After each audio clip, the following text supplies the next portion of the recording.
It's 2 a.m. on a Tuesday. You're exhausted, mindlessly swiping on Tinder.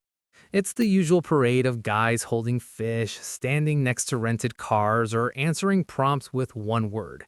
It's bleak. Then his profile stops your thumb dead. The name just says Loki. The photos are effortless, radiating this quiet, dangerous confidence. The bio's arrogant but incredibly funny. You swipe right, the screen explodes. Instant match. He doesn't start with, hey. He picks out one tiny, obscure detail in your background and hits you with banter so sharp, it leaves you breathless.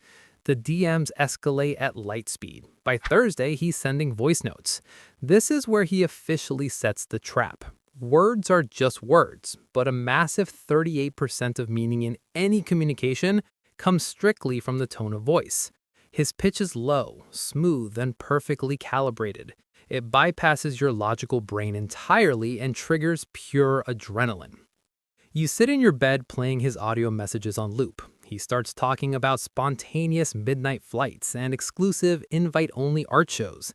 Psychologists call this future faking. It's a classic manipulation tactic used to lock down your emotional investment before you even really know the person.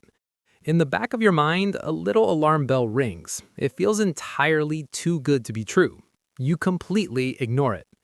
Friday night, the first date. He tells you to meet him at a notoriously exclusive speakeasy downtown. You walk in, and he's waiting in a velvet booth. He looks at you like you are the absolute center of the universe. You sit down, and the bartender immediately hands you your exact favorite, highly specific off-menu cocktail.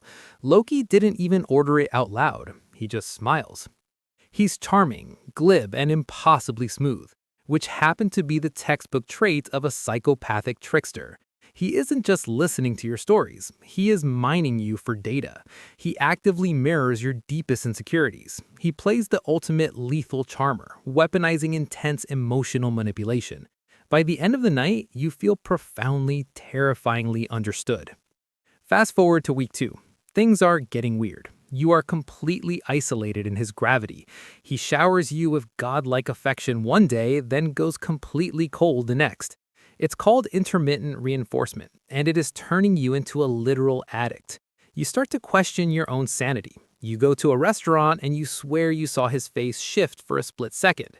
Did he actually pay the waiter, or did he just wave his hand, cast a minor illusion, and manipulate the guy's mind?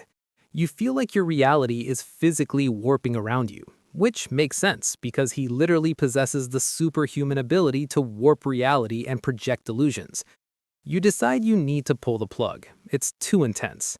You ask to meet him at a crowded, brightly lit coffee shop. You've rehearsed your "we need to slow down" speech 10 times in the mirror. You sit across from him, your heart pounding out of your chest, but before you can get a single syllable out, he leans forward. He looks right through you and flashes this devastating, knowing smirk. "You actually think you chose to swipe right on me?" he asked. Your blood runs absolutely cold. A master tactician does not leave things to chance. The dating app didn't glitch, nor was it serendipity. He hacked the algorithm, engineering the exact sequence of digital events to flash his face on your screen the precise second you were lonely enough to take the bait. You aren't in a romance, but just a pawn on a cosmic game board, and you've already lost. If you want to see more crazy what-ifs of your favorite characters, hit that subscribe button.